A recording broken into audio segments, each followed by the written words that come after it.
My Wife is a Beautiful Kabanata 23. Ang banta ng isang babae. Sugar ay halatang natigilan sa mga salita ni Yang Chen, ngunit pagkatapos ay humajejek siya, at gumawa si Wan Yu ng ilang jingling gods. Tito, napakatawa mo. Wala akong humor, hindi ko alam, pero hindi ko alam kung gusto mong umalis sa kalsada. Gusto ko nang umuwi, sinulyapan ni Yang Chen ang dalawang lalaki. Kababalik lang ng dalawang lalaki mula sa nakakakilig na eksena kanina, at narinig nilang sinabi ni Yang Chen na hayaan silang umalis. Isa sa mga batang lalaki na may dilaw na ulo ay malamig na ngumiti. Buksan natin. Nakarating ka sa aming kapatid na asukal. Ang ganitong uri ng mapanganib na bagay, kung ayaw mong humingi ng tawad, gusto mong pumunta, at sa tingin mo ito ay masyadong mura. Sweet sugar sister, kung hindi ka tumatawag para may tawagan. Ang isa pang batang lalaki na may mahabang ulo ay may ilang mga mungkahi para sa mga pagbabanta. Sigaw ng sugar. Ano ang sasabihin mo? Kailangan kong sabihin na kailangan kong gawin ito sa tiyuhin. Yung sugar candy ate. Medyo nagulat ang dalawang lalaki. Sugar candy matamis ng ngiti, Russiang Yang Chen sinabi. Uncle. Nakuha mo lang ang kasanayan sa kotse ay masyadong gwapo. Tulad ng pelikula, maaari mo ba akong turuan? Sabihin, Wan Yu sa naivay kakaibang dalisay na sabik na mga mata, tuwid na tao tumingin sa lupain ng sandali ng pag-ibig. Ang dalawang batang lalaki tulad ng klase ay halatang hindi inaasahan na ang asukal sa asukal ay biglang hihilingin na matutong magmaneho ng kotse. Ngunit naisip nila na ang appendix na paggalaw ng appendix ni Yang Chen ay magkakaroon ng kaunting pagnanasa. Bagamat mayroon silang magagandang sasakyan, hindi nila magagawa iyon. Mga astig na teknikal na galaw. Hindi ka nais-nais na umiling si Yang Chen. Hindi, masyadong delikado. Bata ka pa. Umuwi ka na at matulog ka na. Huwag kang lalabas sa big night. Matapos pakinggan ito, biglang natigilan ang asukal at napangiti at sinabing, Tito, sabi ko sa iyo turuan mo ako, ito ay upang bantayan ang iyong kasanayan sa pagmamaneho, kayang-kaya mong makita ka, hindi mo akalaing tinamaan ka lang. Ito ang kaso ng pagkamatay ko. Dahil dito, pinakinggan ni Yang Chen ang tunog at natawa. Oh, anong gusto mo? Hindi ka ba masyadong nagmamaneho? Ayaw mo bang umuwi? Aba. Saka ako nagtanong sa isang tao na magmaneho ng kotse mo. Tingnan mo kung paano ka magmaneho, kung paano umuwi. Sugar Spugly started, the one behind him utos agad ng yellow-headed boy, excited na naglabas ng brand new phone at nagdial ng phone call. Yuan Yej, nabuli si Sugar sister, halika. Sumigaw ang batang may dilaw na ulo, at tumikim si Yang Chen sa masamang paraan, tila mamamatay na si Yang Chen.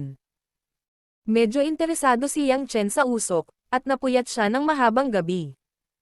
Wala siyang pakialam sa disiplina at disiplina. Uncle, now you have the last time to think about it, is it to teach me slyly? Or will you and your car will be seen tonight? Ang pulbos ng asukal ay peking sa hangin sa gabi. Nag-uudyok, ang magandang mukha ay hindi tulad ng isang maliit na demonyo sa ngayon. Hindi siya pinansin ni Yang Chen, at ang bibig ang kadalasang pinaka-hindi nakakumbinsi. Si Yang Chen ay masyadong tamad na lumipat kasama ang mga hindi kinakailangang tao. Dahan-dahan niyang ibinaling ang kanyang ulo at tumingin sa iilang sasakyan na nagmumula sa malayo. Halos sa isang kisap mata. Huminto ang tatlong kop sa harap ni Yang Chen. At ang ulo pala ay ang bagong Audi R8. At ang mahusay na V8 motive na kotse, ang black sa body ay nagpakita ng perpektong texture ng linya, sa ang dilim ito ay parang isang mapagmataas na itim na kabalyero. Maya-maya, mula sa loob ng R8 ay isang gwapong binata na nakasuot ng Versace shirt. Matalas at angular ang mukha niya. Matingkad ang kilay na hugis bituin at tindig.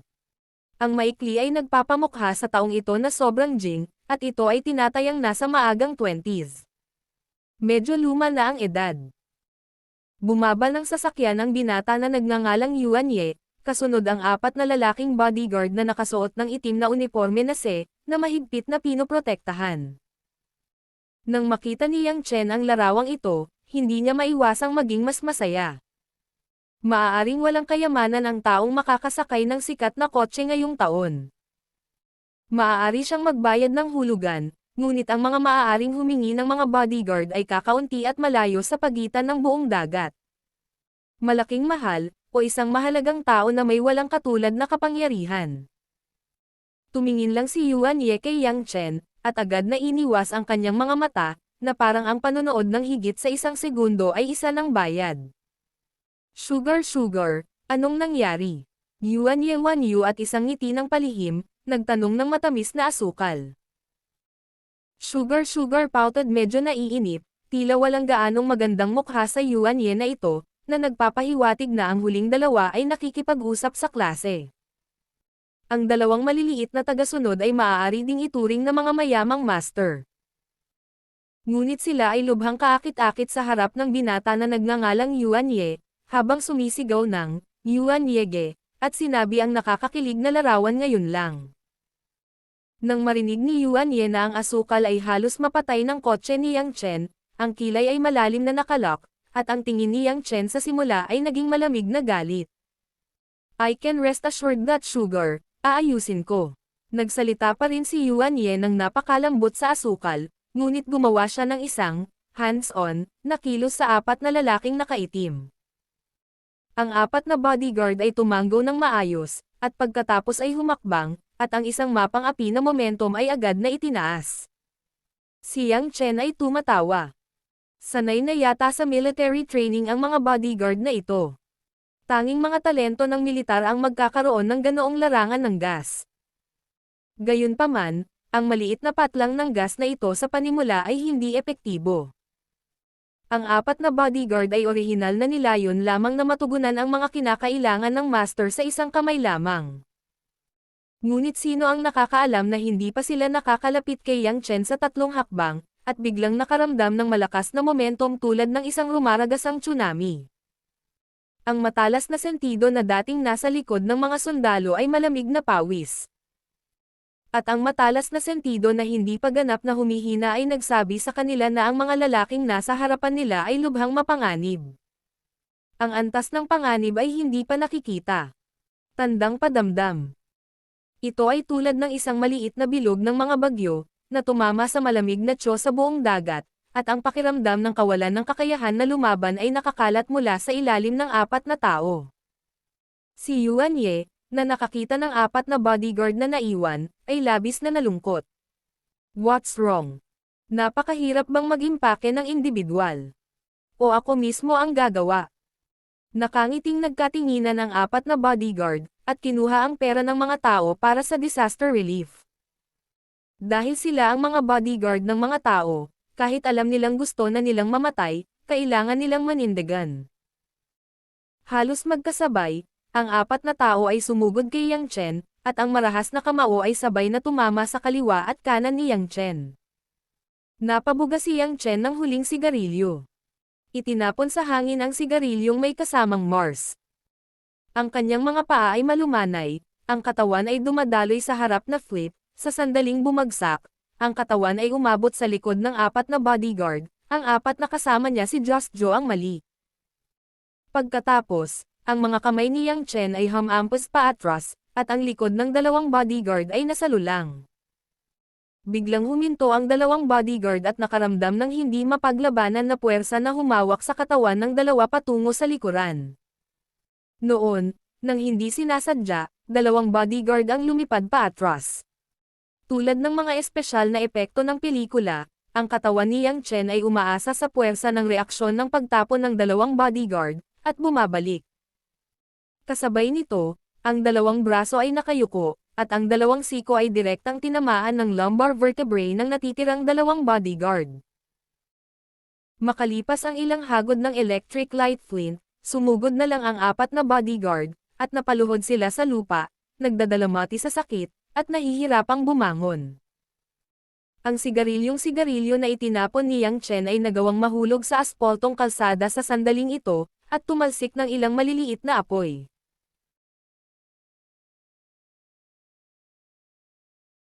My Wife is a Beautiful CEO Kabanata 24. Send meal. Kumbinsido lang si 24 na si Yuan Ye, na magbibigay ng asukal at gas, ay biglang tulala, at hindi siya makapagsalita. Dalawang batang lalaki na nakakita ng mga kasanayan sa paglipad ni Yang Chen ay natigilan at natatakot na magtago. Sa likod ni Yuan Ye, hindi ako nang ahas na tumingin kay Yang Chen muli. Tanging sugar candy, ngunit ito ay isang kakaibang tingin sa mga mata, na parang nakakita ng isang bagay na lubhang kapana-panabik, makita ang mga mata ni Yang Chen na mabilis na nagbago. Pinalakpakan ni Yang Chen ang kanyang mga kamay, at ang ilan sa kanila ay ngumiti at umiling. Ngumiti sila kay Yuan Ye. The Master, gusto mo pa bang maging maliit? Noong una, inisip ni Chen Chen na pinili ni Yuan Ye na umatras sa sitwasyon nang makita niya na siya ay lubos na nalulula. Gayunpaman, hindi inaasahan ang pagganap ni Yuan Ye. Pagkatapos ng kaunting pag-iling, mariing iginiit ni Yuan Ye na hadlangan ang asukal.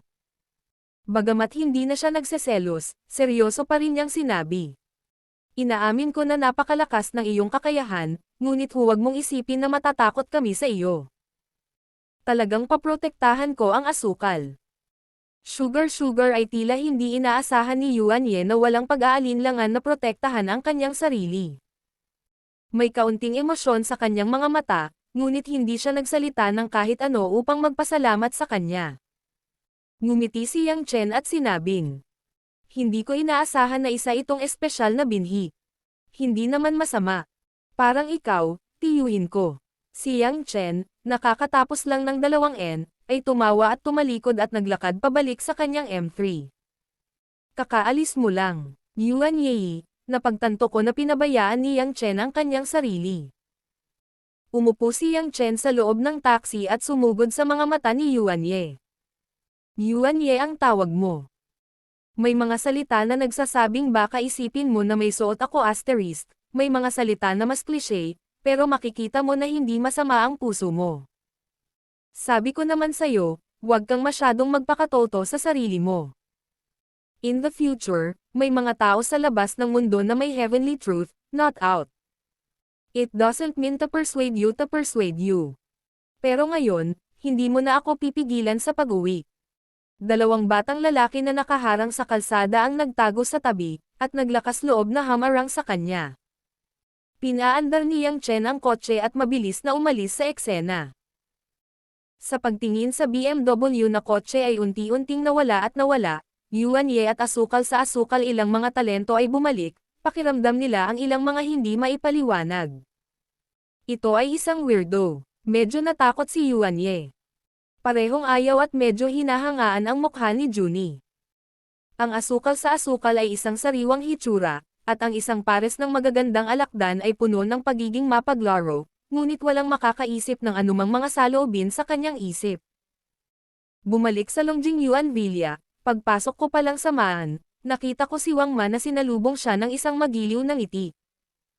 Bumalik na ang lolo ko, hindi pa ako kumakain, kung hindi pa ako kumakain, naiinitin pa rin ako.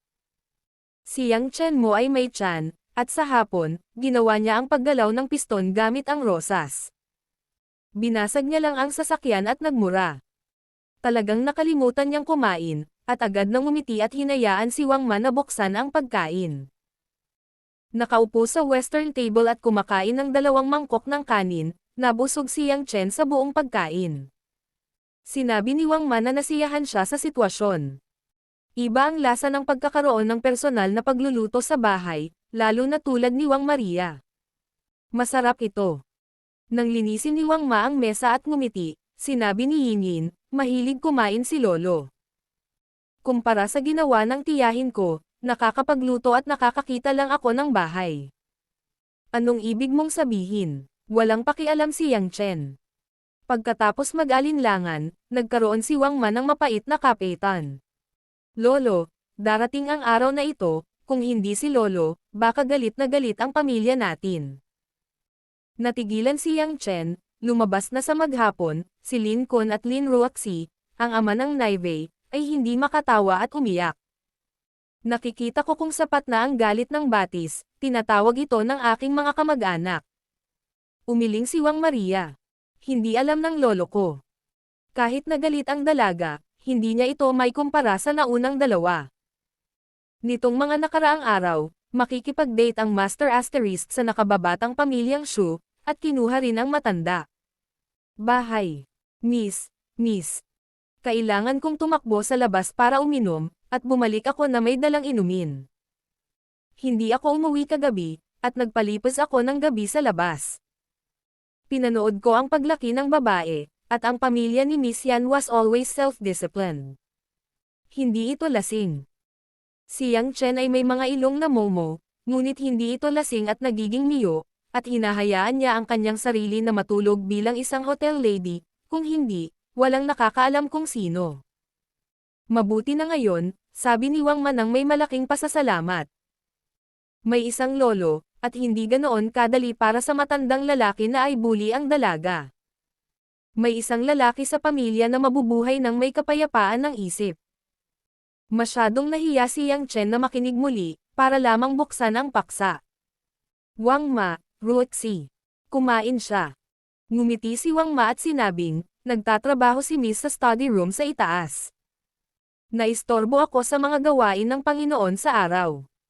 Pumasok ako sa trabaho sa gabi at sinabing huli na sa trabaho at hindi kumain ng hapunan. Paano ito gagawin?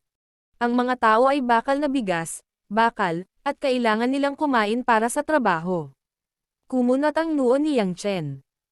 I think so too, but Miss is very tempered. Kapag nagtatrabaho siya, bawal siyang kumatok kay Maan. Bawal siyang pumasok at bigyan siya, baka magagalit siya. Walang magawa at layaw ang mukha ni Wang Maria. Naisip ito ni Yang Chen, bagamat hindi niya alam kung paano ito gagawin sa ngayon, at least asawa na niya ngayon. Kapag siya ay nagugutom, ang kanyang puso ay hindi mabuti, kaya't sinabi niya.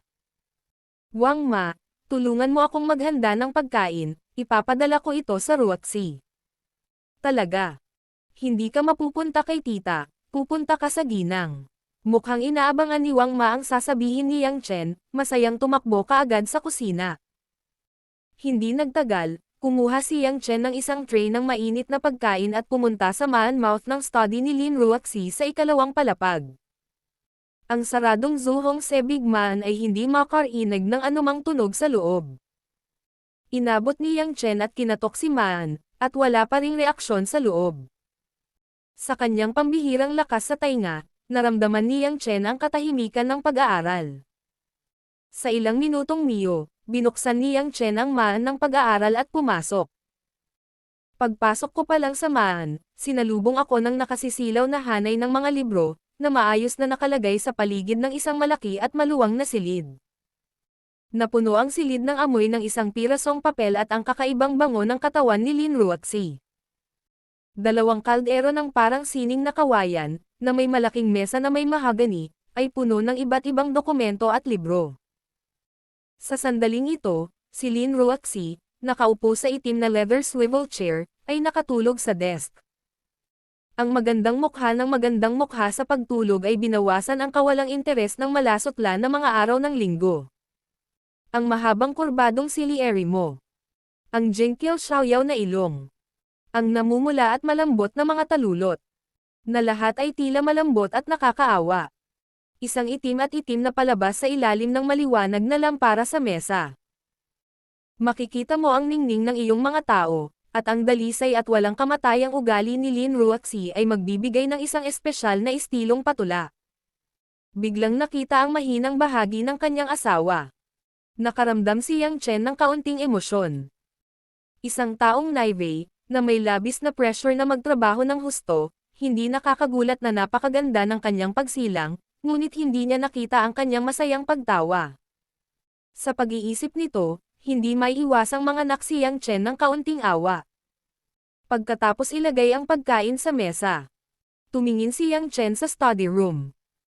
Pumunta sa hanger para maghubad ng mas makapal na coat, dahan-daang lumapit, isinuot kay Lin Ruoxi ang coat, maingat na tinakpan ang damit, sa takot na magising siya. Pagkatapos magpalit ng damit, pinatay ni Yang Chen ang desk lamp sa mesa, at pinadilim ang bahay, at tahimik na lumabas ng maan. Pagbaba ko, abala si Wang Ma. Pagbaba ko, abala si Wang Ma sa kusina. Nang makita ni Yang Chen na masyadong maaga ang oras, binuksan niya ang malaking TV sa bulwagan at humiga sa komportableng buhangin upang manood ng balita sa gabi. Ngunit noong una, hindi nagtagal ay nakita ko na ang mga yabag ng hagdan. Nang lumingon si Yang Chen, nakita niya ang kanyang asawang si Lin Ruoxi na biglang bumaba, at kinuha pa rin niya ang coat na tinakpan niya para sa kanya, at ang kanyang mga mata ay mukhang komplikado. Maging sarili mo.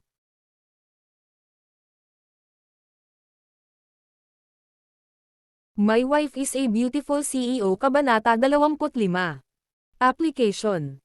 Bakit? Matagal na katahimikan, si Lin Ruoxi, na walang ekspresyon, ay nagtanong ng tatlong salitang ito. Anong bakit? Tanong ni Yang Chen. Inihagis ni Lin Ruoxi ang coat sa kanyang kamay kay Yang Chen. Gusto niyang itanong kung bakit bigla siyang nagsuot ng damit at binigyan ang sarili ng pagkain. Pero nang may narinig ako, medyo nahihiya akong ibuka ang bibig ko. Sabi ko na lang, bakit hindi mo ako ginaising? Panipi-panipi. Anong sabi mo? Hindi ko alam. Nagkunwaring inosente si Yang Chen. Sumimangot si Lin Ruoxi, at ang taong ito ay napakarog pa rin. Alam mo bang nagmamadali ako?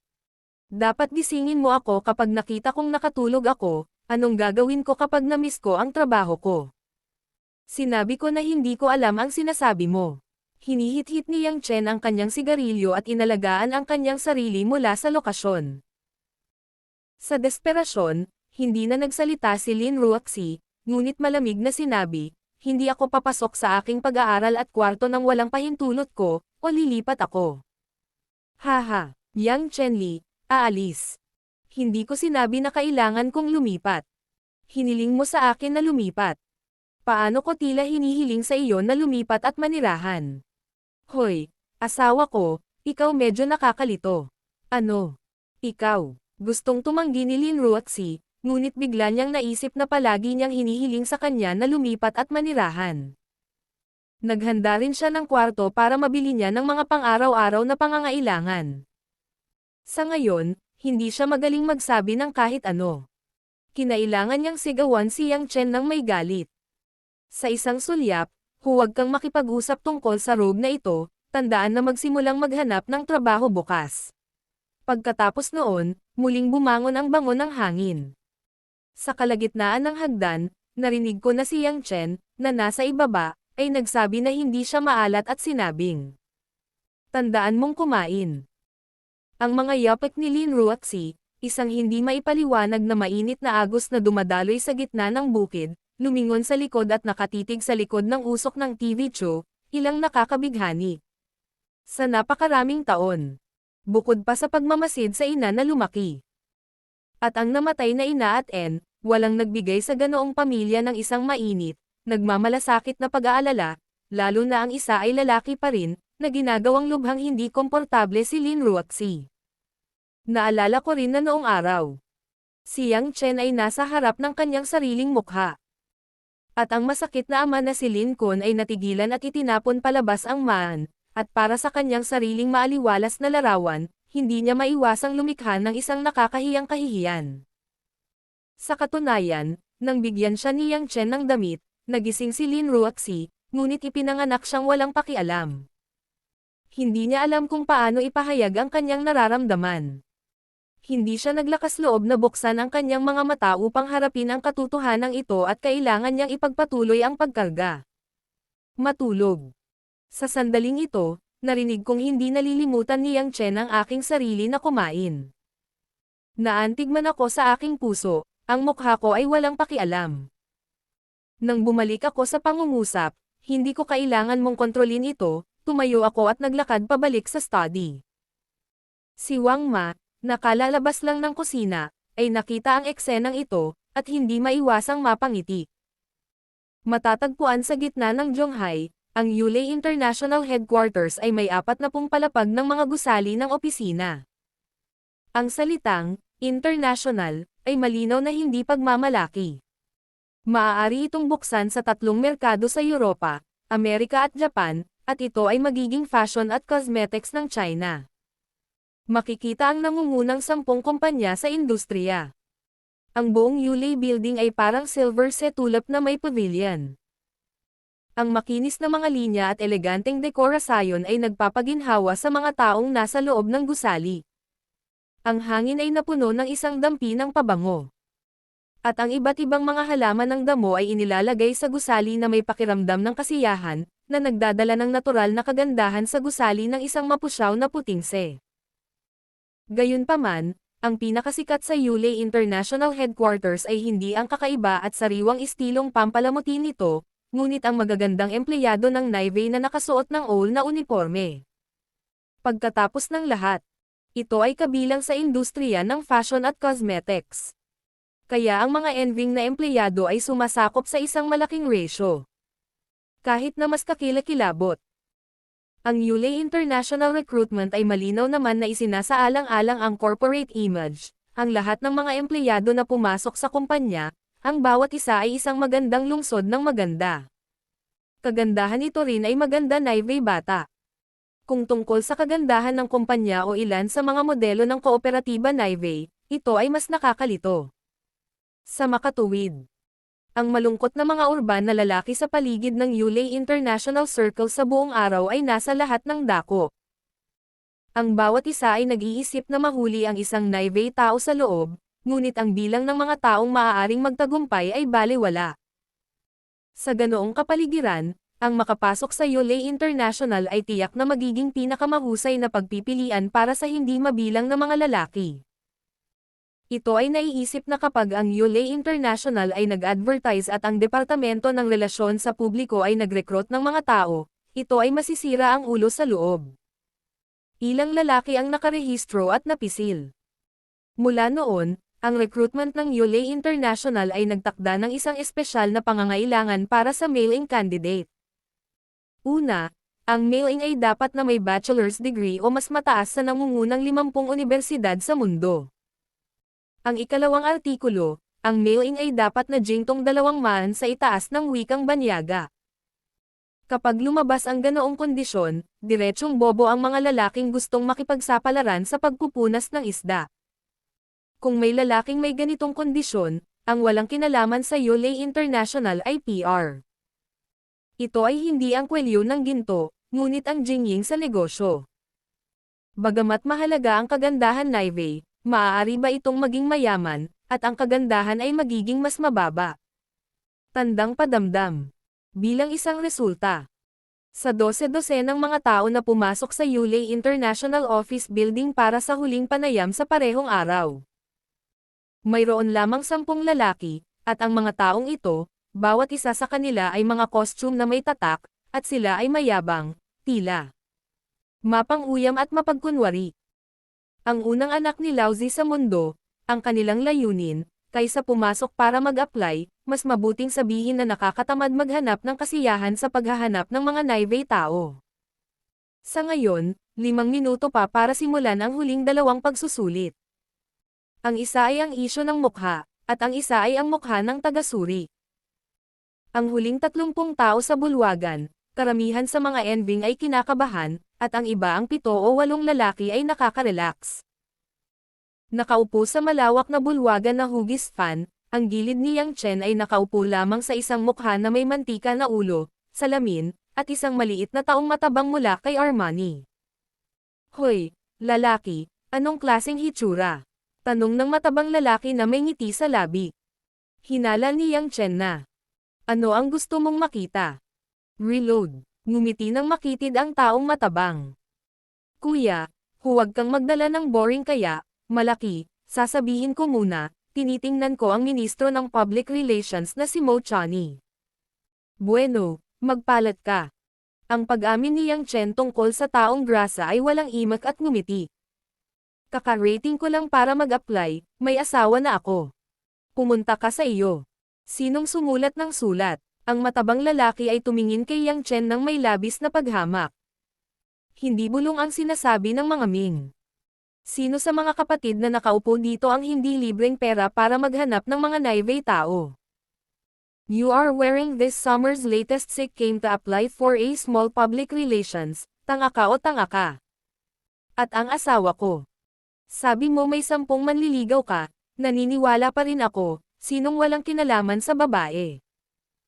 Mukhang nagulat si Yang Chen at tahimik na umiling at bumantong hininga.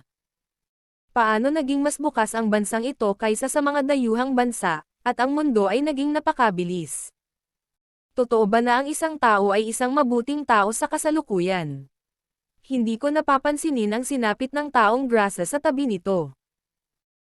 Sa sandaling ito, ang man sa bulwagan ay itinulak, isang itim na terno, isang puting kamiseta, at isang mahabang navy tao, si Nana, ang pumasok, na sinundan ng 3 o 4 na handheld na materyales. Ang ganda ng navy lang. Come here, come. It's actually Mo Chani personally come to the main exam. Ang matabang lalaki sa paligid niya ay parang tone lang. At kinukulit niya ang kanyang malaking asterisk sa kanyang upuan, ang kanyang mga mata ay lobo na patitig ako. Diretso sa uniforme navy na tinatawag na Mo Chani. Hindi lang ang emosyon ng taong grasa ang medyo gumagalaw, kundi pati ang ilan pang mga lalaki, lahat sila ay may ilang sabik na mga mata, halatang tinuturing din nilang biktima ang Joe na iyon. My Wife is a Beautiful CEO Chapter 26. Sanay na ako sa isang hakbang sa lugar. Tumangala si Yang Chen at tumingin sa nakaraan, si Mo Chani, na nasa gitna ng mi, ay nakarating na sa tapat ng karamihan ng tao at kumuha ng maliit na mikropono. Isang maikling tingin lang, naiintindihan ni Yang Chen kung bakit galit na galit ang matabang lalaki at ang mga lalaki kay Mo Chani na ito. Ito ay talagang isang magandang naive tao. Ang katawan ay tuso at kaakit-akit. Kung gusto mo talagang ihambing. Sa pananaw ni Yang Chen at Rose ay nag-aaway, ngunit ang Rose ay isang uri ng wild ing at charming incense, at ang harap ng ang Mo Chen ni ay mas may tiwala at matalino. Malinaw, ang mga kalalakihan na naglaro ng sapat ng mga malagkit na pulbos na ito ay lubhang hindi mapaglabanan sa pinuno ng gayong puting kwelyo. Please tumahimik ka, napangiti si Mo Chani, malinaw at matamis ang kanyang boses na parang pilak na kampana. Ang susunod na hakbang ay tungkol sa pagsubok sa wika ng wika. Pagkatapos ng lahat, ang gawain sa relasyon sa publiko ay haharap sa isang malawak na hanay ng mga customer. Para sa aming internasyonal na Yulay, ang mga internasyonal na customer ay napakapangkaraniwan. Kung hindi kami makakapag-usap ng maayos sa hinaharap na trabaho, magiging lubhang irresponsible para sa kumpanya na makinabang. Ayon sa application materials ninyong lahat, handa kami. Mayroong 6 na foreign language test paper sa English, French, German, Japanese, Spanish at Italian. Maaari mong piliin ang 2 mga wikang gusto mong subukan ayon sa iyong sariling lakas. Ang mga kandidato na may marka ng pagsusulit na 6% o higit pa ay papasok sa huling round ng mga panayam. Kaya, mangyaring punan ang mga papel na aming maingat at maingat, ang oras ay 1 oras, salamat. Nang biglang bumagsak ang boses, nagpahiwatig si Mo Chani sa ilang magagandang naive assistant sa paligid ko. Sabay-sabay na pumunta sa 4 na sulok ang 4 na katulong at nagsimulang subukan ang papel mula sa gilid hanggang sa gitna. Ang wikang sinasalita ng karamihan sa mga taong naruroon ay walang iba kundi ang Ingles na natutunan mula pagkabata at pagbabasa. At isang katulad na Ingles na nagsasalita ng Espanyol o medyo simpleng Japanese, kaya kapag pumipili ng isang papel, English at Spanish ang volume ang napiling pinakamabilis. Si Yang Chen ay nakaupo sa medyo gitnang posisyon. Nang tanungin ng assistant kung anong mga papeles ang kailangan niya, medyo naiinis si Yang Chen kung ano ang dapat niyang piliin.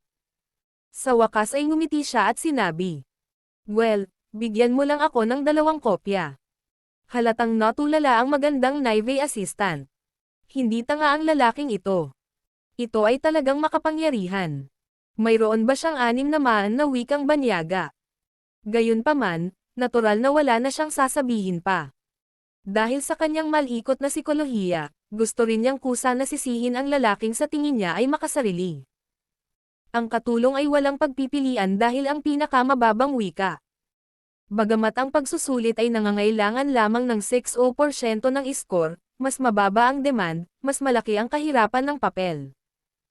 Hindi rin pinansin ni Yang Chen, pagkatapos pirmahan ang papel, pinirmahan niya ang pangalan at pinunan ito. Ang kapaligiran sa silid ng pagsusulit ay medyo marangal pagkatapos ng 5 minuto. Ang pinakamahalagang bagay ay ang ilan sa mga nag-iisang lalaking taga-suri ay nakaramdam ng hindi komportable.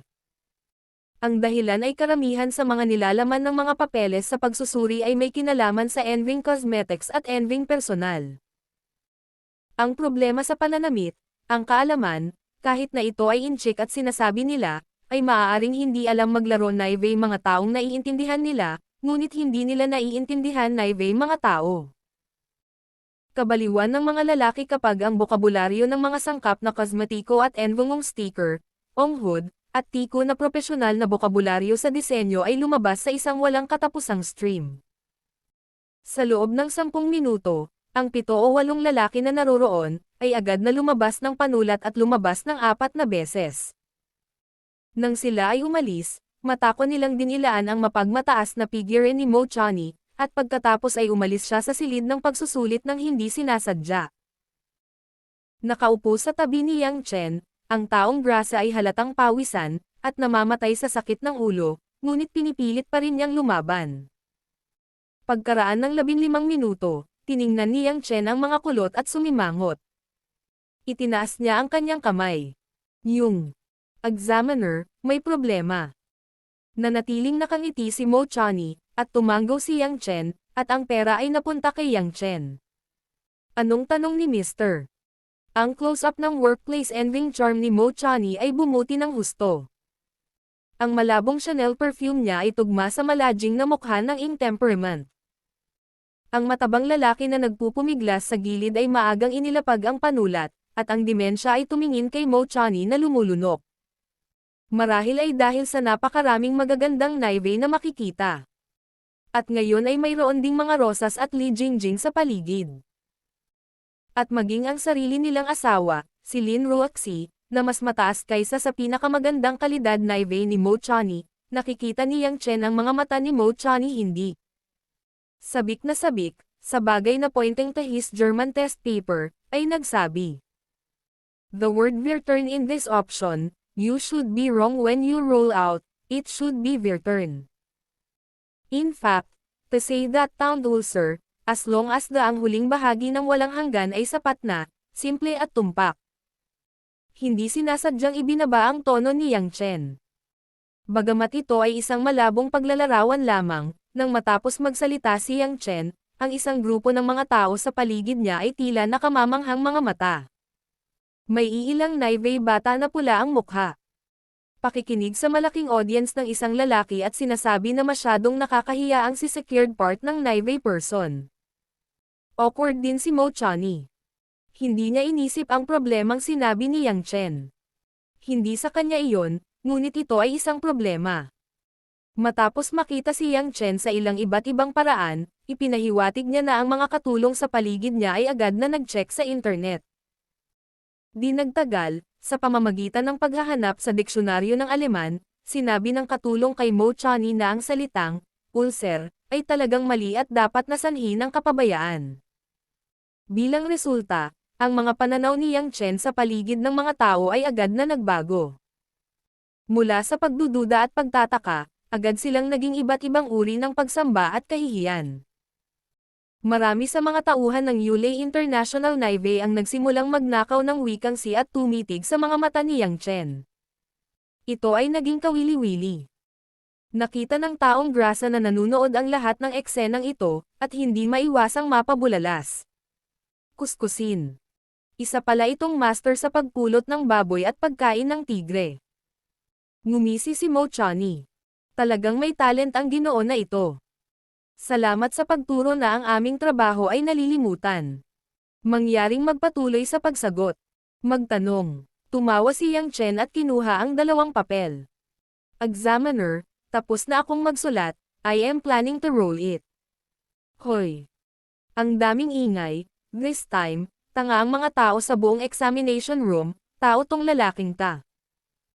15 minuto na lang ang lumipas, hindi lang para malaman ang mga pagkakamali ng mahihirap na test paper, kundi para magsulat din ng 2 kopya ng libro. Sa wakas ay nagbago ang kalmadong ekspresyon ni Mo Chani. May konting cuteness at surprise. Ginoo. Sigurado ka bang gusto mong gamulong? May more than 40 minutes pa, wag mo nang i-check. Sanay na akong pumasok sa isang hakbang, hindi na kailangang suriin. Umiling si Yang Chen at tinanggihan ang mabait na panukala.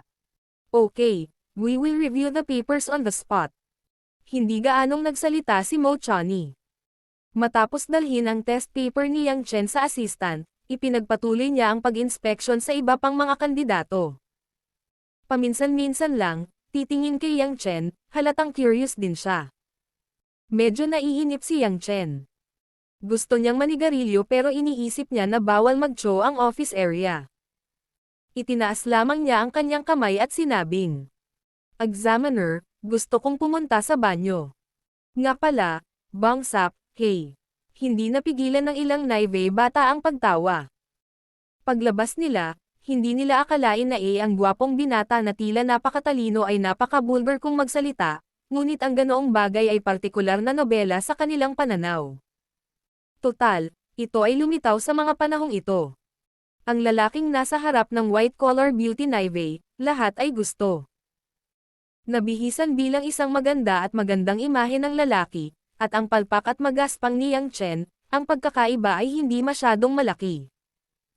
Hindi maintindihan ni Mo Chani kung ano ang iniisip ng sira-sirang lalaking ito, at tumanggo at sinabing, "Oo, ngunit sana ay huwag manigarilyo sa banyo, mangyaring pumunta sa labas ng gusali at bumalik dito sa tamang oras."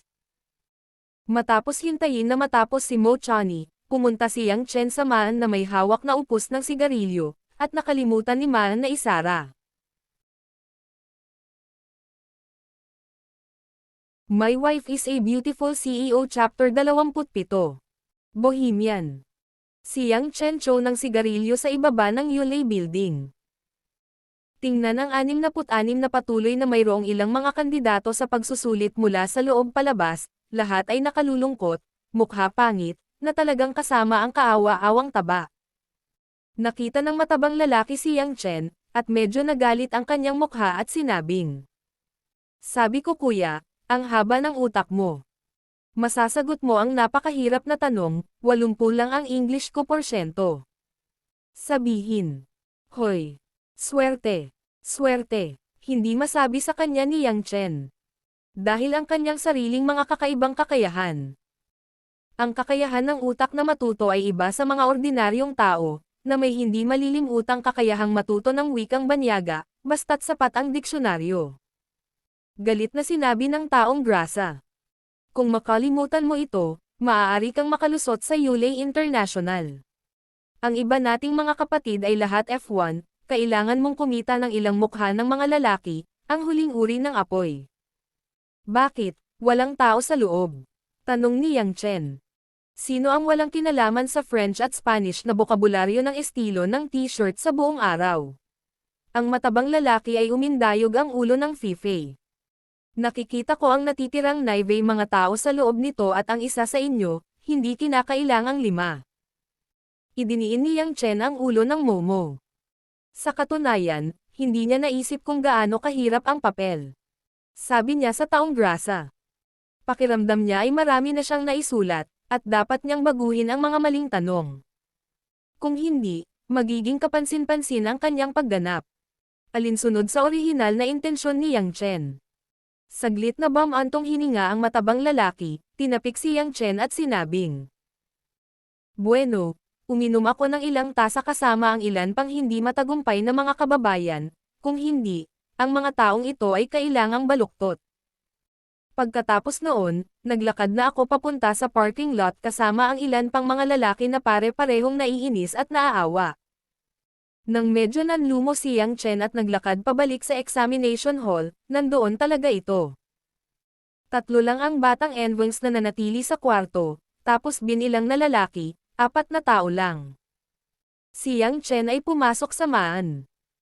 Si Mo Chani at ang isang grupo ng invigilator na si Yulei na mga international staff ay tumirik ang mga mata, na parang nanunood ng mga halimaw na nakatingin kay Yang Chen. Sa wakas ay nakita ni Mo Chani ang malakas na hangin. After a short meal, she immediately said Hinin. Congratulations to Mr. Yang. You are the only male who can stay in the final interview. This is also the foreign language ability test. You get the perfect score by the highest score. Nang marinig ko ang talumpati ni Mo Chani, natural kong kinuha ang salitang, ikaw.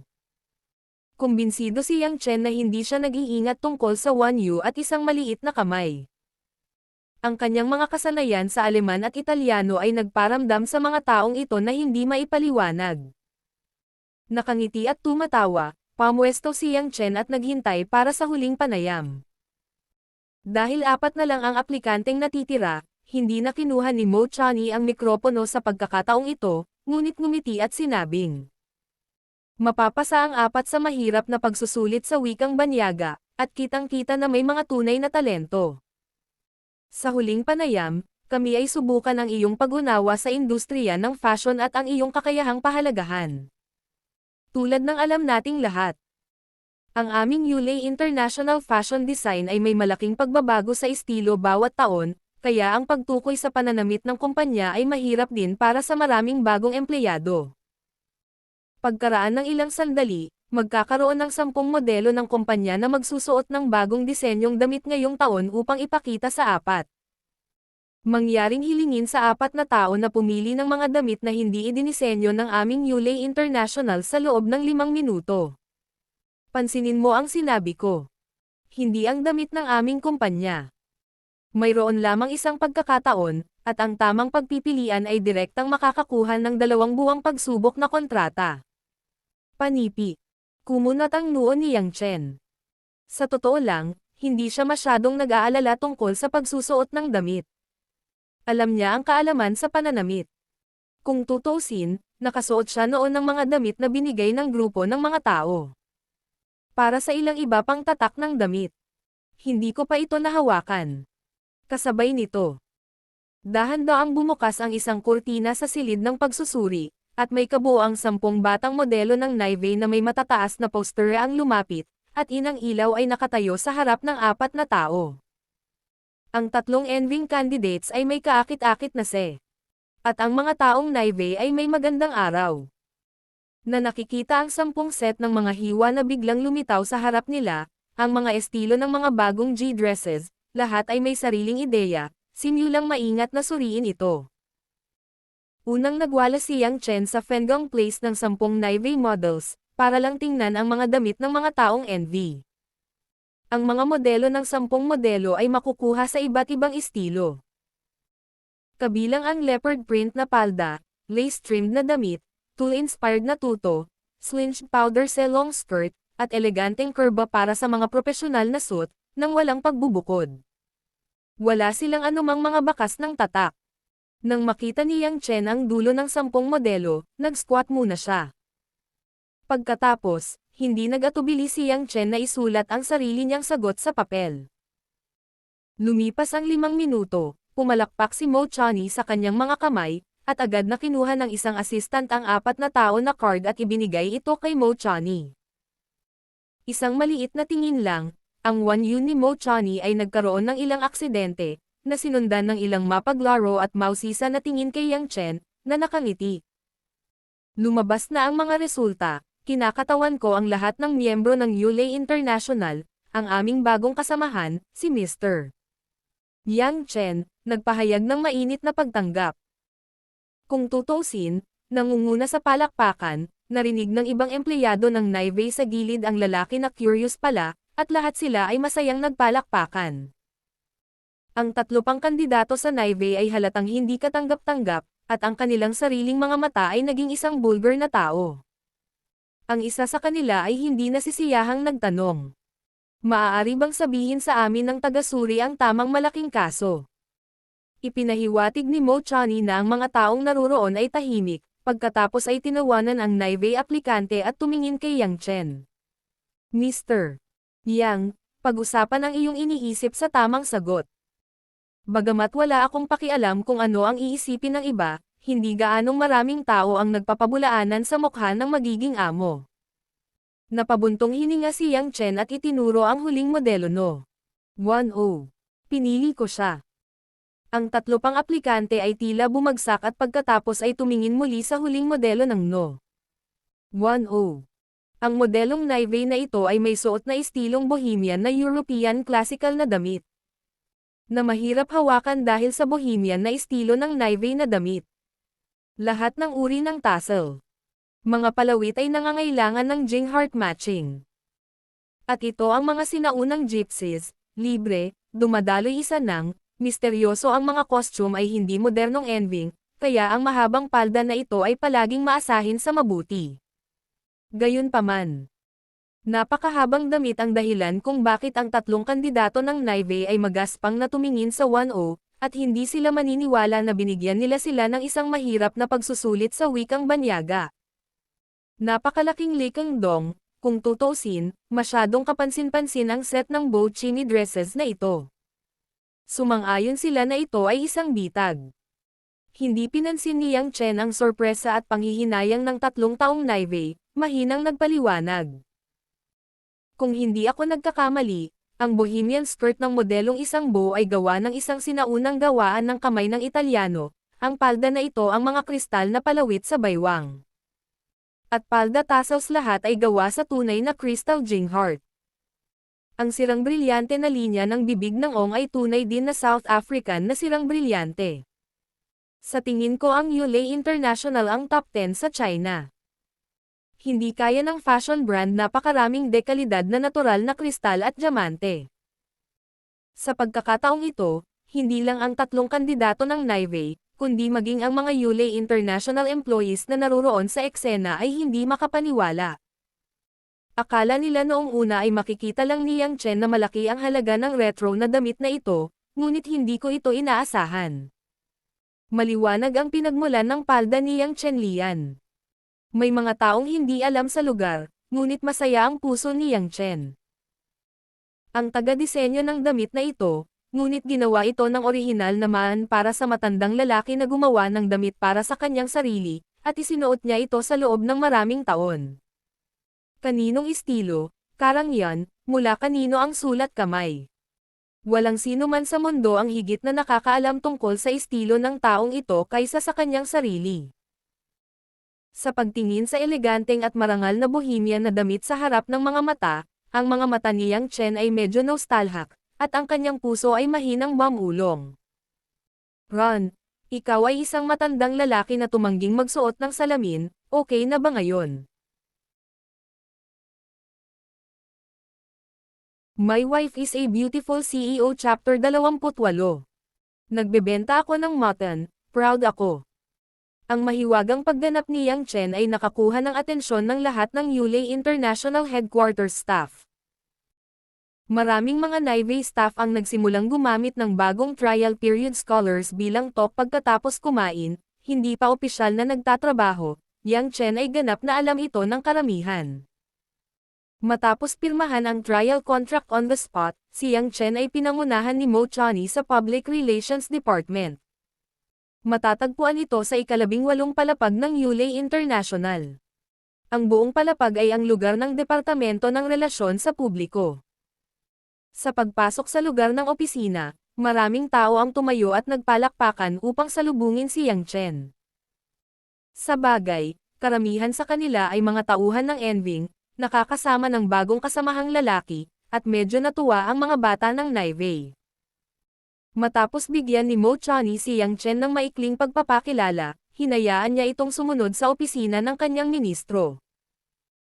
Bilang karagdagan sa simpleng paglalagay ng ilang kaldero ng Clivia, walang mga palamuti sa opisina. Ang maayos na desktop at ang iba't ibang anyo sa dingding at ang itinerary mark ay nagpapahiwatig na ang may-ari ay may magandang estilo at kahusayan sa trabaho. Pinahahalagahan pa rin ni Yang Chen ang kanyang bagong amo.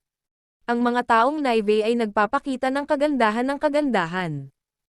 Bagaman ikaw ay, ngunit higit sa ganoong uri ng tiwala sa sarili at karunungan, hindi mo kayang bayaran ang iyong magagawa, kaya't maaari kang umupo ng napakabata. Ang mataas na antas ng mga posisyon ng naturang mga nakalistang kumpanya ay hindi lamang maganda. Maupo ka, kailangan mo ba ng maiinom? Marahan na ngumiti si Mo Chani. Hindi, walang uhaw. Umiling si Yang Chen. Umiling si Mo Chani habang nakangiti at pumunta pa rin sa water dispenser para magbabad ng isang basong tubig sa kanya. I asked you to drink something, not to let you quench your thirst. It means to talk to you. You see no thirst, hindi ba ibig sabihin ay tumanggi kang kausapin ako at pag-usapan ito? Magiging miyembro ka ng ang Departamento ng Relasyon sa Publiko ng aming kumpanya. Ang mga simpleng pahiwatig na ito ay hindi maaaring maling isip. Medyo nalilito si Yang Chen. Noong una siyang pumasok sa kumpanya, binugbog siya ng kanyang mga nakatataas. Sam helplessly smiled. This MS. Mo. I am a rough man, running TUI, what is okay, these business talks are really not. Hindi ako naniniwala na ang lalaking matatas sa wikang Italyano, Aleman, at nakikita ang master ng handicraft ng Italian master ay isang tinatawag na magaspang na tao. Ang maliwanag at magandang pamangkin ni Mo Chani ay diretsyong tumingin kay Yang Chen. Half-reliant sa desk, ang figure ay kaaya-aya. Ito, hindi makapagtalo si Yang Chen sa matatalas na salita ni Mo Chani. Binigay niya lang ang kamay niya. Miss Mo, maniwala ka man o hindi, naghanap lang ako ng trabaho. Sa totoo lang, hindi ko alam kung ano ang ginagawa ng PR. Siyempre, pumirma na ako ng kontrata, I will try my best, ay sabihin mo lang ang totoo. Ang tingin ni Mo Chani sa hitsura ni Yang Chen ay hindi parang peke. Inibo ko ang paksa. Nabasa ko lang ang iyong mga materyales. Napakakaunting mga materyales ang ibinigay mo. Mayroon lamang isang master's degree sa pamamahala ng marketing mula sa Harvard University. Ngunit dahil sa lahat sa mga kandidato, ikaw lamang ang may master's degree mula sa sikat na Ivy League school sa United States, kaya nominado ka para makapasok sa final assessment list. Ngayon parang wala kaming ginawang mali, at least meron kang napakagandang kalidad sa mga banyagang wika at pananamit. Good luck, luck. Nakikinig sa mga salita ng magandang Navy boss sa kanyang harapan, kahit na hindi siya kulubot ng bala, si Yang Chen ay biglang nakaramdam ng kaunting guilty. Si Mo Chani ay medyo hindi nasisiyahan sa walang kwentang retorika ni Yang Chen. Pagkaraan ng ilang sandali na nakaupo sa kanyang posisyon, nagtanong siya.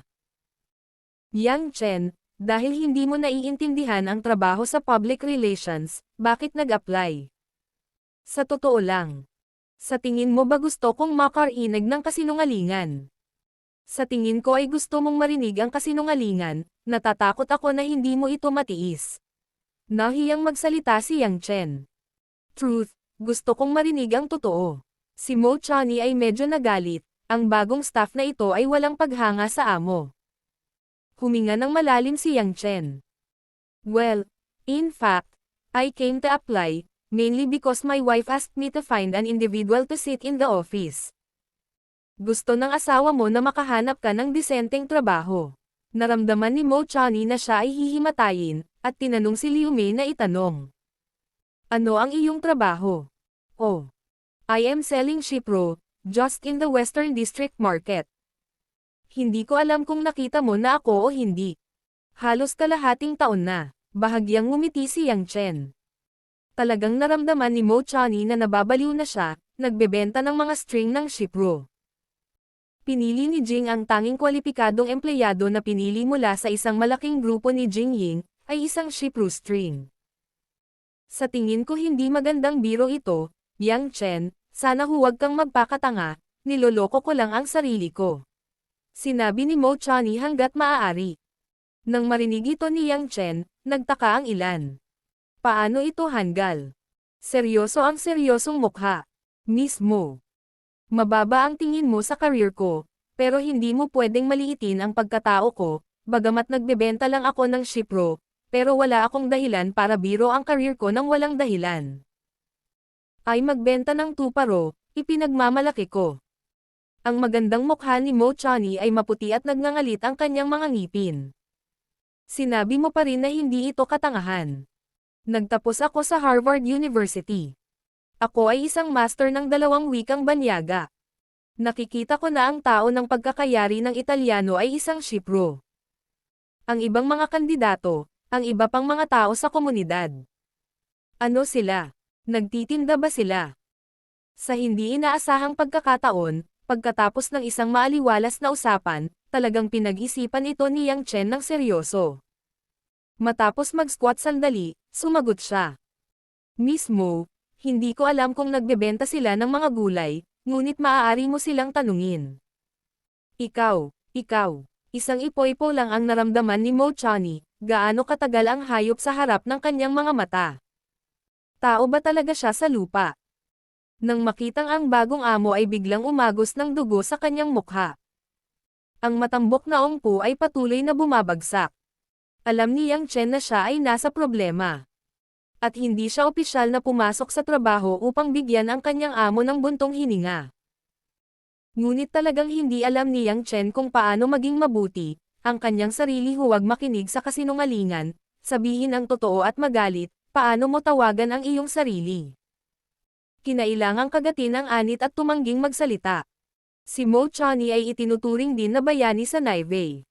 Kahit na ang gas ay hindi tumama sa isang lugar. Mabilis na nakakapag-adjust ng mood, makita lang ang mga mata ni Yang Chen ay hindi na kasing pala kaibigan gaya ng dati, halatang si Yang Chen bilang isang anak, hinahanap ang kanyang happy darating. Sa pag-iisip nito, napangiti si Mo Chani. Bueno, hindi ko nasasabihin sa iyo. Lumabas ka. Ito ay. Nako, salamat mismo, sige mauna na ako. Nakahinga si Yang Chen, tumayo lang, biglang may naalala, bumalik at kinuha ang baso ng tubig na hindi pa nakahain sa mesa, at tumangala at humigop. Gamitin lamang ang iyong manggas upang panasan ang iyong bibig at lumabas ng opisina. Nakita ni Mo Chani ang eksenang ito, at ito ay isang pagsabog ni Liu Mei. Naramdaman lamang nito na hindi siya titingin sa kalahating mata ni Yang Chen. Akala niya ay pumirma na siya sa kontrata. Kung gusto niyang i-dismiss ng maaga si Yang Chen, dapat niyang bayaran ang malaking halaga ng mga liquidated na pinsala. Dapat itong aprubahan ng Pangulo. Kung tutuusin, kahit probationary period, ito rin ang punong tanggapan, at ang pamamahala ng sangay ay hindi na ang parehong panimulang punto. Pagkatapos mag-isip tungkol dito, direktang nag-dial pa rin si Mo Chani ng isang tawag sa telepono. Hoy! Sariwa at malambot ang boses ng Naivei tao sa telepono. Nag-alinlangan si Mo Chani, o nagsabi. Presidente, gusto kong tanggalin ang pro-trial male PR ng bagong recruit ngayon. Siya ay may mga seryosong problema sa ugali, mga isyu sa integridad at mga problema sa kakayahan. Maraming tiyak na dahilan. Umaasa akong makuha ang iyong pag-aproba. Sandaling natahimik ang Naivei na tinawag na Pangulo, at sinabing. Lagi kang naging maingat sa paghawak ng mga bagay-bagay. Mula nang pumirma ka sa kontrata, bakit ka agad magsisi? Ipinadala mo sa akin ang kanyang impormasyon, makikita ko ito mamaya. Panipi. Okay. President. Matapos ibaba ang tawag ni Mo Chani. Huminga siya ng walang magawa, pagkatapos ay binuksan ang database at ipinadala ang impormasyon ni Yang Chen sa opisina ng presidente sa pamamagitan ng internal network ng kumpanya. Wife is a Beautiful CEO Chapter 20 Ying Ying Yan Yan Gang Guanbo. Binati ni Yang Chen ang ilang masigasig na mga bagong kasamahan habang dahan-daang lumulunok sa kanyang upuan. Umupo lamang, napapaligiran ng ilang uniforme na mas mukhang uniforme, lahat ng mga mata isaujing liwanag nakatitig sa aking sarili. Guwapong lalaki. Alam ko. Ang pangalan ko ay Zhao Hongyan. Isa itong *01 ng Royal Navy lang na nakasuot ng rice skirt. Nanganak ng isang pares ng mata ni Dan Fengyan, at sa sandaling ito, uminit ang puting kamay at nagpakilala. Red yan ate. Inabot ka lang ng bagong kasamahan at inabot. Hindi natatakot na takutin ang mga tao. Ang isa pang humahajijek Naivei taong nakasuot ng mapusyaw na asol na sesot. Ang kanyang mukha ay medyo bilog, ang katawan ay mukhang mas matambok, na nakangiting nagsabi. Ikaw ba ang tinatawag na Yang Chen? Sa aming departamento ng relasyon sa publiko, ang pinakamahalagang bagay ay ingat ang pulang kapatid na yan sa harap mo. Ang mga tao ay kumakain ng mga lalaki at hindi dumura ng buto. Si Zhao Hongyan ay hindi namula, nangingiti, at inabot upang kurutin ang ting-tonton ng matambok na Wei. Zhang Kai, hindi ka pa dumarating, sino ang hindi nakakaalam na ang iyong mga pangangailangan ang pinakamalaki, walang lalaking hindi makatulog sa gabi. Oy, hindi. Red yan ate, kita mo naman, Xiao Mingyu, pero wala pa akong asawa, hindi na natin siya maaagaw. Kasunod ng tingin ni Zhang Kai, tumingin si Yang Chen sa huling Naivei anak na tahimik. Ito ang matangkad Naivei lang na nakasuot ng pink skirt. Ang mga balikat ay may ilang sandali na tinina ng ilang lasing lilang se, ang 5 pandama Jengkiao daloy 1 yu out ng ilang ang natatanging lasa ng asterisk. Matalinong tumawa si Liu Mingyu, may ipinaglalaban ka, tinatanggap ko ang mga bagong kasamahan, ngunit sa palagay mo ay hindi. Sinabi, na iniabot ang payat na kamay ng Yu. Yang Chen na kababatang kapatid, huwag isiping humawak ng kamay Terena. Oo naman, si Yang Chen ay natural na hindi tatutol na makipag-ugnayan sa gayong asterisk, kung maaari mong kurutin si Zhang Kai tulad ni Zhao Hongyan, kung gayon ito ay mas mabuti. Sa sandaling hinawakan niya ang payat na kamay ni Liu Minggayo, naramdaman ni Yang Chen na ang malikot na hinliliit ni Liu Minggayo ay kumamaw sa kanyang kamay sa palad ng kanyang kamay. Sa pagtingala, si Liu Minggayo ay talagang kumukurap sa kanyang sarili. Napakasimpleng maliit na trick. Hayaan si Yang Chen ng ilang fluttering yoksien. Hindi nakakagulat na napakaraming lalaki ang pinisil ang kanilang mga ulo at gustong makapasok sa Yulei International. Ang average na kalidad ng mga taong Naivei dito ay napakataas, mas nakakatakot, excited, grabe. Tandang padamdam. Kasunod ng pag-welcome ng 3 navies, maraming staff ng Naivei sa opisina ang nakangiti at nagsabi ng mga welcome words, syempre, may mga biro. Pagkaraan ng 10 minuto, nakita ni Yang Chen ang isang lalaki sa nakapalibot na mga kasamahan. Isa itong lalaking naka-white shirt at maikli ang tangkad. Mukha siyang childish college student. Nakakahiya. Nakita ni Yang Chen na ang nag-iisang lalaking kababayan ay hindi pa lumalapit para kumustahin ang kanilang sarili. Sa halip, sila ay tulad ng isang wikang Yu, at sila ay napaka-nakakatawa. Paanong hindi mabuksan ng isang lalaki ang grupong ito ng mga Naivei, kaya siya ang nagkusa na makipag-ugnayan. My name is Yang Chen. Mukhang ikaw lang ang lalaking kababayan sa opisinang ito. Magiging maayos din ako sa hinaharap. Kaagad na lalaki si Ching Xiu at marahang umiling si Yang Chen, medyo namumula ang kanyang mukha, at bamulong ang kanyang ulo, iyon. Na. Ako si Chen Bo, Huan. I welcome you sa aming departamento. Chen Bo. Umaga Bo. Maaaring tanggalin ang pangalang ito, ngunit hindi mo makikita kung paano ito ganito. Hindi napigilan ni Yang Chen Wenjun ang sinabi. Ang iyong pangalan, ilang kahulugan, napakatao. Nakinig si Chen Bo, at biglang nahihiyang ibinaba ang kanyang ulo, at ang mga pinong lamok ay yin sa lagusan. Salamat. Oo, mahiyain, ang lalaking tinatawag na, Morning Bo, ay mahiyain gaya ng Naivei. Sa paligid ng ilang mga kasamahan sa Naivei sa paligid, ang pangalan ng matambok na Naivei ni Zhang Kai ay humajejek. Yang Chen, hindi mo alam, ang aming maliit na Bo ay isang high school na estudyante ng Peking University, bago ka dumating, ang aming departamento ng relasyon sa publiko ay isang solong panla. Ngayon, dumating si Yang Ge, ang aming opisina sa wakas ay yinyang at nagkasundo. Tinawag na ng isang batang Naivei Public Relations si Yang Chen na, kapatid. Saglit na nakipag-usap si Yang Chen sa ilang taong Naivei, at hindi na antala ang oras ng opisina. Matapos bumalik sa kanyang upuan, nagsimula siyang mag-ayos ng iba't ibang mga dokumento at kagamitan sa opisina sa desktop. Ang pinakamalapit na mesa kay Yang Chen ay ang unang lugar para kay Zhao Hongyan na makikipagkamay. Ngumiti si Zhao Hongyan at nagtanong. Gusto mo bang tumulong sa mga gwapong lalaki? Kung hindi mo naiintindihan, maaari mong sabihin. Saglit na nag-isip si Yang Chen at nagtanong. Napakahiya ba ni Xiao Chen, maaari ding maging public relations? Yumuko si Zhao Hongyan, hindi inaasahan na itatanong ito ni Yang Chen, at bamulong at nagsabi. Si Xiao Chen ay sinasabing papasok sa isang relasyon. Nakikita ng lahat na siya ay mahiyain, at nagbibiro siyang gumawa ng mga bagay para sa ilang clerk. Pakawalan mo siya. Tumanggo si Yang Chen, makatuwiran iyon. Biglang may naisip, napangisi si Yang Chen at nagsabi. Sa katunayan, hindi ako marunong makipag-usap tungkol sa negosyo. Bibigyan kita ng ilang mga gawain pagkatapos kong makita ito. Nababagay ito sa akin, kaya kung gawin ang aking pisikal na trabaho, ano ang sasabihin mo? Si Zhao Hongyan ay pinato, hindi napigil ang humajejek sa sangawanan, at ang tugatog ng kapunuan ng gang bago ito manginig. Nagbibiro talaga si Yang Daswai. Balita ko high school graduate ka ng Harvard. We have few companies across the company. Uri ng education.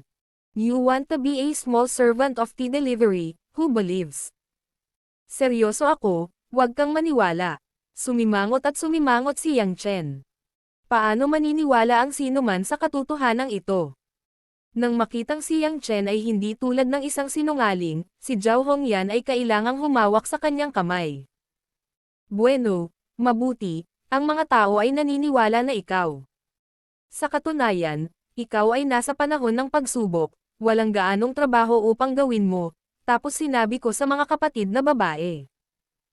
Next, in the future, responsibilidad mo kaming tulungan kaming bumili ng almusal, magtimpla ng kape, at maglipat ng mga gamit. Dati ginagawa namin. Pagkatapos mong mag-isa, paano? Talaga, Yang Chenli, bumili ng almusal, magtimpla ng kape, maglipat ng mga bagay, kung gaano kahusay para sa iyong sariling trabaho. Pagtingin sa mukha ni Yang Chen, nagbibiro si Zhao Hongyan at hindi alam kung paano ito sasabihin. Bumantong hininga siya, ang weirdo, tapos tumanggo. Okay, let's say it. Tandaan mong kausapin ang lahat.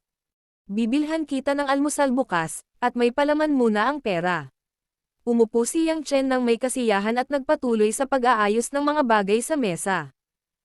Hindi alintana ang mukha ni Zhao Hongyan ay matamlay. Pagkalipas ng 5 minuto, nang muling gustong makita ni Zhao Hongyan ang ginagawa ni Yang Chen, tulala si Zhao Hongyan. Nakita ko na inilagay ni Yang Chen ang lahat ng mga file sa desktop sa curtain sa ilalim ng mesa. Mayroon lamang isang computer sa desktop, at sa screen ng computer, isang pamilyar na larawan na hindi maaaring pamilyar muli ang pet-jingling na bersyon ng Serialok. Itong lalaking ito. Gusto ko talagang maging maliit na gawain, at maglalaro ako ng maliit na laro sa unang araw ng trabaho. Tandang padamdam. Naramdaman ni Zhao Hongyan na medyo nahihilo siya. Sa oras na ito, isang taong naive na may suot na itim na close-fitting skirt, white bud stockings, plain and simple, biglang pumunta sa opisina ng Public Relations Department, mahinahong nagtanong. Ang bagong admission ni Yang Chen ngayon ano? Nang makita ang taong ito, marami sa mga tauhan ang nagulat nang makita ang mga Diyos, at pagkatapos ay tumingin kay Yang Chen na may kakaibang tingin. Nang hihinayang na pinatay ni Yang Chen ang kalahati ng layan-liangkan, at tumangala at sinabing, ano ang kapatid na babae? Kuya. Halos nagtawanan ang mga empleyado ng Naive na naruroon. Oo naman, ang mga itim na Naive na tao na nakarinig ng pamagat na ito ay nagkumpol-kumpol, at ang tono ay mas malala pa. Ako ang sekretarya at katulong ng Pangulo, Wu Yu, pupuntahan ka ngayon ng Pangulo, at mamamasyal ka kaagad sa akin. Presidente. Pumasok ka ba sa presidente ng kumpanya sa unang araw ng trabaho para makita ako? Tumayo si Yang Chen at nagtaka, ngunit hindi pa rin hiniling na sundan ang likod ni Wu Yu na tabletang iyon palabas ng opisina. Nang lumabas si Yang Chengang, ang buong opisina ng Public Relations ay kumukulo. Tila, ito ay isang masamang bagay. Sa opisina ng ministro, nakita ni Mo Chani ang eksenang ito sa labas, at mayroon din siyang ilang pagdududa. Presidente. My wife is a beautiful CEO Chapter 30. Presidente. Sinundan ni 3O ang katawan ng paliparan, ang Wuyalai Road, sumakay sa elevator patungo sa pinakamataas na palapag ng Yulei Building, ang buong palapag ay opisina ng presidente at restroom. Ang nakaistilong at avant-garde na transparent na texture na material. Pati na rin ang bonsai ng bawat halaman na may sariwa at wanyu, ay gagawin ang buong palapag na pinalamutian ng sariwa at pino, maliwanag at maluwang. Ang banayad na pagtrato sa mga detalye sa lahat ng dako ay ganap na nagpapakita ng pagpapahalaga ng presidente sa negosyo ng pamilya. Secretary Wu, ano ang tawag sa akin ng presidente? Nagtatakang tanong sa likod ng puwet. Hindi sumagot si Wu Yu, at nagpatuloy sa paglalakad ng tahimik. Ang ritmo ng mga sapatos na may mataas na takong ay tumama sa lupa sa maayos na paraan. Si Yang Chen ay walang magawa, iniisip na ang taong ito ay tinatayang nilalamig, at hindi na nagtatanong. Gayunpaman, ikinalulungkot ni Yang Chen na dapat niyang suriin ang impormasyon ng Pangulo ng Yulei International kahapon. Hindi lang siya dapat tumingin sa mga materyales para sa recruitment. Kung kailangan mo munang intindihin, hindi ka magiging clueless ngayon, at bigla mong makikita ang sarili mong amo. Ako ay walang magawa. Halika, lumakad papunta sa isang napakarilag na inukit, at maputi at eleganteng big man. Ang mga mata ni Wu Yu na malamig na nakatitig kay Yang Chen ay nagsabi. Nasa loob ang presidente, pumasok ka, bigyang pansin ang iyong bibig, at pinakamahusay na igalang ang punto. Para sa hindi maipaliwanag na mabagsik na bibig ni Wu Yu. Hindi galit si Yang Chen, ngunit lalo niyang nararamdaman na ang taong ito ay nakakaawa, hindi malamig, paano niya makikita ang mga lalaking napakasarap sa mata. I am so masculine, wala akong nakikitang ibang empleyado ng Nivea na katulad nila. Anuman ang kawawang sekretarya na ito, natural na itinulak ni Yang Chen ang malaking man at pumunta sa pangunahing posisyon ng kapangyarihan ng Yulei Building. Pagpasok pa lang sa maan, naamoy ni Yang Chen ang isang pamilyar na amoy. Ang mahinang amoy ng jasmine sa hangin, mainit at nakakapreskong, hayaan ni Yang Chen na isipin ang kanyang asawang si Lin Ruoxi, ang mukhang malamig na gimmick ay hindi ganito ang lasa. Ang buong opisina ng Pangulo ay nakakagulat na malaki. Ito ay 100 metro kwadrado at kalahating bilog. Ang pabilog na arko ay isang makinis at floor-to-ceiling na bintana. Makikita mo ang mataong tanawin sa gitna ng lungsod, at ang manipis na puting mga screen kasama nito. Ang ilang simoy ng central air conditioning ay nagyabang. Ang malambot na Mediterranean carpet ng mga tupa sa lupa ay may vintage complex. At ilang berdeng nakapaso na halaman ang inilalagay sa paligid ng desk at mga sulok, na tumutugma sa liwanag ng buong opisina. Ang kristal na chandelier sa kalangitan ay isang bihirang koleksyon din. Ang maislan na pagkakagawa ay gagawing ang liwanag sa opisina ay madudurog ang ningning, na magdadala ng seda at kagandahan sa buong silid. Ang ilang silver set texture metal shelf ay puno ng iba't ibang album, at ang bookshelf ay isang malaking desk sa mahogany ground. Gayunpaman, sa likod ng mesa sa sandaling ito, ang malaking upuan ng Pangulo ay walang laman. Nagtataka si Yang Chen kung paano hinayaan ng Pangulo ang kanyang sarili na dumating, ngunit hindi niya nakita ang figure.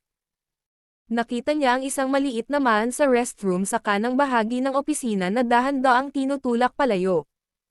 Isang figure ang lumabas. Ang kapaligiran sa opisina ay tila kakaiba sa sandaling ito, na parang ang oxygen sa hangin ay walang laman, at ang parehong mga tao ay tila nakalimutang huminga. Nagkatinginan ang dalawang mata, at naghalo ang masalimuot na emosyon, kahit na ang mga partido mismo ay mahirap sabihin, dahil ito ay masyadong peke. Tandang padamdam. Tandang padamdam. Ito, ikaw, ako, ako. Laging nararamdaman ni Yang Chen na siya ay isang taong may mas mahusay na psikolohikal na pagtitiis. Ngunit ngayon ay limitado lamang siya sa ilang mga espesyal na pangyayari, tulad ngayon. Nang hindi ko inaasahan, si Yang Chen ay parang pinuputol na dila, at nagkaroon ng gulo sa kanyang ulo. Hindi niya maisip kung ano ang sasabihin. Sa harap ng Nivea ay isang pares ng kristal na sapatos na may mataas na takong. Isang pares ng payat at magandang maliit na tuwi, itim na lace na nakabalot sa puting balat ng tuwi, one you out of a low-key charm o. Ang itaas na bahagi ng katawan ay nakasuot ng hugis katawan na beige sa professional Nivea. Na magiging katangi-tangi, tulad ng perpektong proporsyon ng gininto ang proporsyon ng perpektong katawan, ang kagandahan ng tingting ay ginawa sa masikip na baywang para duguan ang mga tao. Ang isang mahaba, tulad ng tinta na haba ay maayos na itinaas, na ginawa ang kanyang malaswan na kaaya-aya na puting-puting leeg na higit na nagliliwanag. Walang problema, mahirap kalabanan, binigyan din siya ng Diyos ng magandang mukha na hindi kayang labanan ng mga tao. Ano ka ba? Nakita ni Lin Ruaxi ang buhong na lalaki sa kanyang harapan na kumakain ng tusong ekspresyon na hindi masabi. Nawala ang masalimuot na tensyon ng dating ulap-usok, at ang ilan sa mga saya at nung ay nangangahulugang. You are not always, masasabi mo bang pwede itong ikarga? Bakit? Ngayon hindi ako makapagsalita sa kalahati. Ibinuka ni Yang Chen ang kanyang bibig saglit, ngunit hindi siya nagsalita ng isang kompletong pangungusap. Sa huli, kailangan niyang pumunta sa sulok ng opisina para uminom ng tubig na may galit. Kumuha siya ng paper cup at nagsalin ng isang malaking basong tubig. Pagkatapos panasan ang kanyang bibig, pinatatag niya ang dim sum, tumalikod, at muling hinarap si Lin Ruaxi, na biglang sumulpot. Sa sandaling ito, inalis na ni Lin Ruaxi ang kamahalan ng mga awit ng industriya ng fashion sa Yulei International. Tahimik na nakaupo sa leather chair ng presidente na mukhang mas malaki, at tinitingnan niya si Yang Chen ng mahinahon at malamig. Tila isang hindi maipaliwanag na estatwa naive solemna at makinis. Ang buhay ay parang isang dula, at ang drama ay parang buhay. Tahimik na tumingin si Yang Chen sa taong nasa harapan niya ng mahabang panahon, hindi niya maiwasang mapangiti. Kapag ikaw ay isang maliit na asawa, ikaw ang presidente ng Yulei, hindi mo masabi, iligtas mo ako. Ako nagsikap na makahanap ng trabaho, nagayos ng isang maliit na security guard para sa akin, at naglinis at umupo sa opisina. Mr. Yang Chen. Pansinin mo ang iyong pangalan. Sa kumpanya, ako ang boss mo. Si Lin Ruaxi Melo ay kumislap ng isang kislap ng liwanag, ang lalaki ay tapat na nagbahid, kung paano biglang nagsimulang muli ang bibig.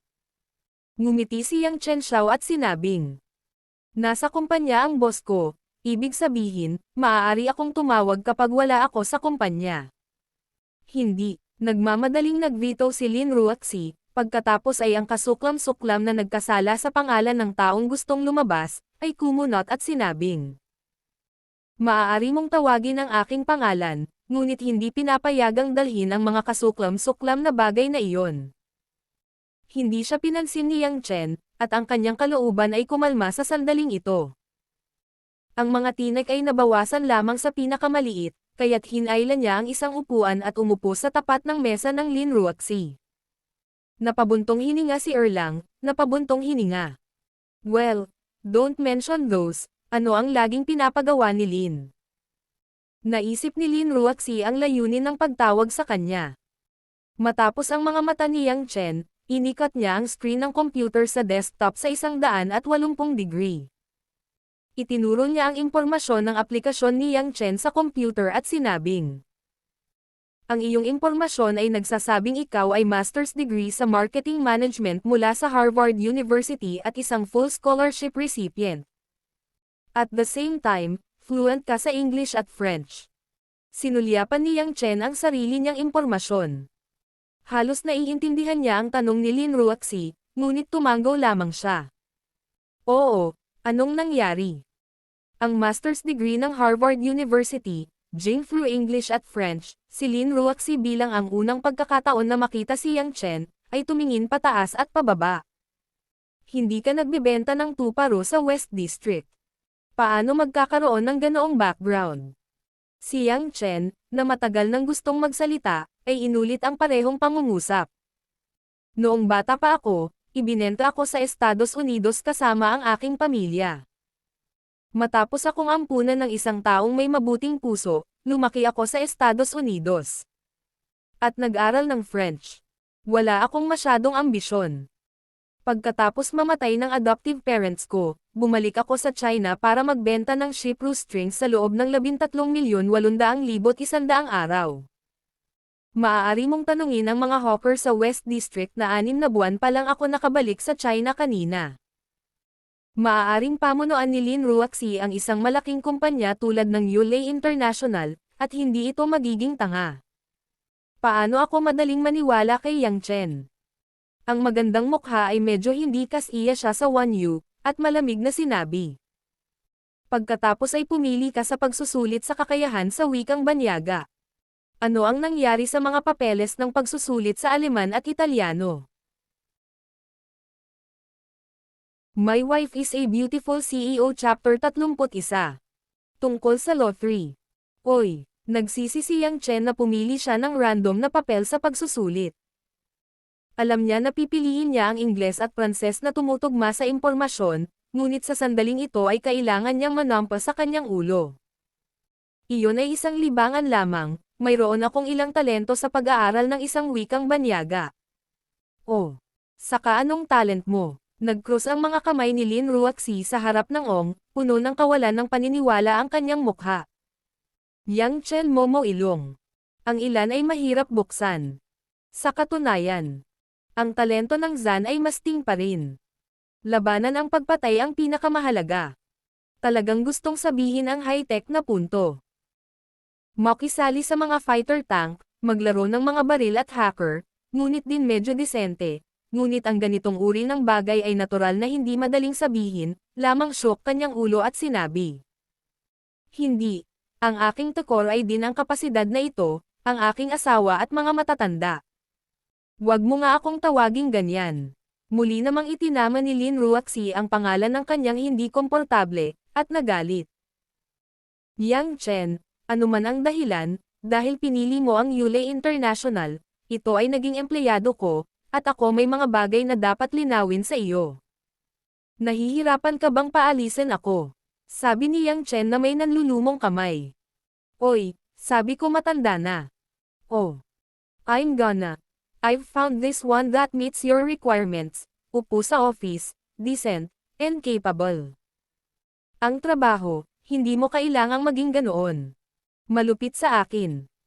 Kahit gwapo ako, maaring lason sa mga naivay kababayan ng kumpanya, pero paano ako magiging loyal sa lalaki, paano ko mapupuksa ang damo? Walang bango pamilya, sabi mo oo.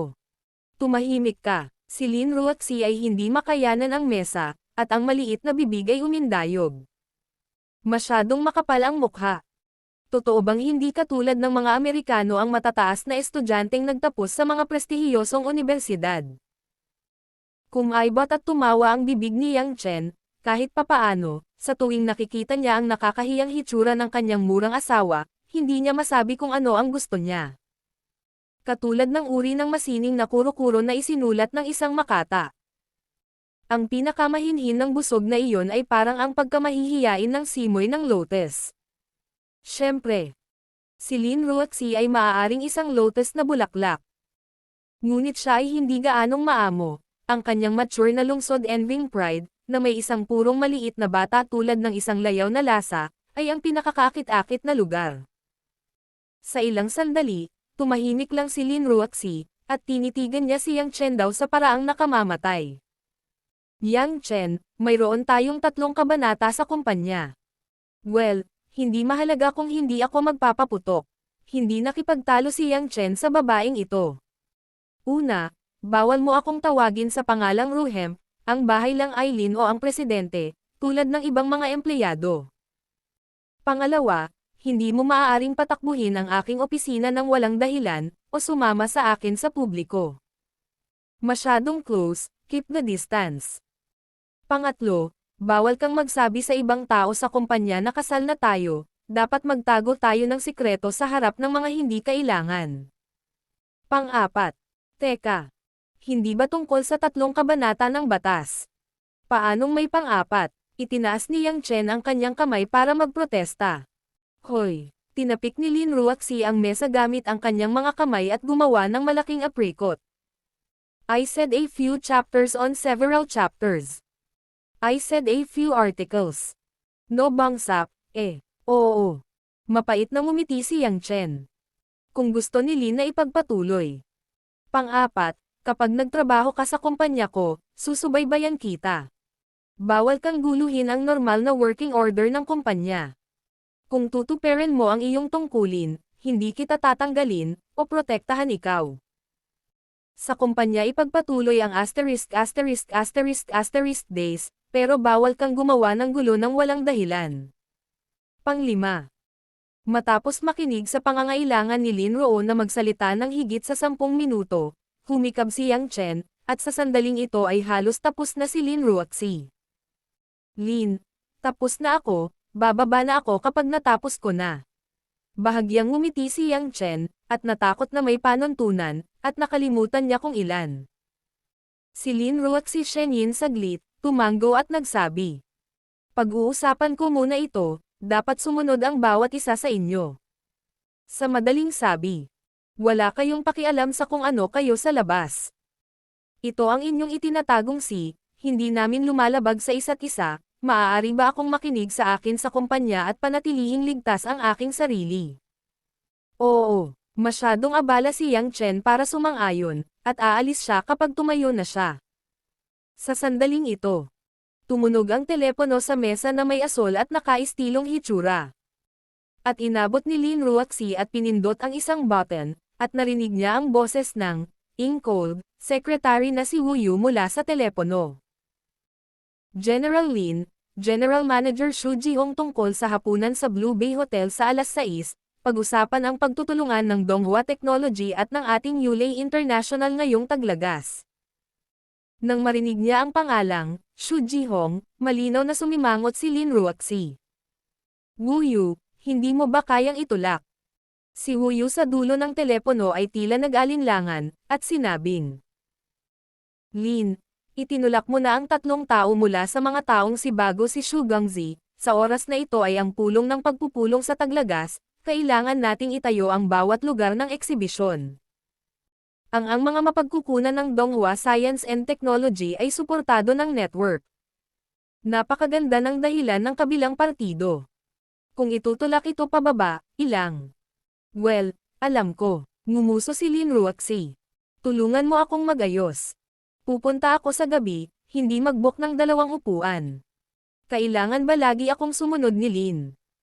Hindi, tumangala si Lin Ruoxi at dumungaw sa palihim na lumabas sa Yang Chen ni Maan. Nagda-drive ako mag-isa, umuwi agad pagkatapos ng trabaho. Good Lin always. Bagamat medyo kakaiba si Wu Yu, hindi siya masyadong nagtanong kung talagang masunurin siya. Ibaba ang telepono, si Yang Chen, na gusto lang maubusan ng Maan, nagusot, at tumalikod at ngumiti. Lin, ayaw mo talaga akong pumunta. Blue Bay Hotel, naalala ko na mukhang 5 ito star, nakikita mo ako. Mukha bang aso ang taong ito sa isang 5-star hotel? At hindi ko maintindihan ang negosyong umutot at wala akong maitutulong. Ngumisi si Lin Ruoxi. Kapag handa akong kunin ka, mawawalan ako ng mukha.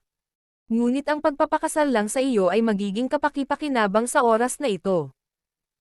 Kapag nakarating ka doon sa gabi, susubukan mong huwag hayaan mong lapitan ako ng Xu Jihong na iyon, pinakamabuting hayaan siyang tuluyang mamatay. Kaya mo bang personal na umatake? Naiinip si Yang Chen. Kung kailangan kong gawin ito, kailangan kong gawin ito.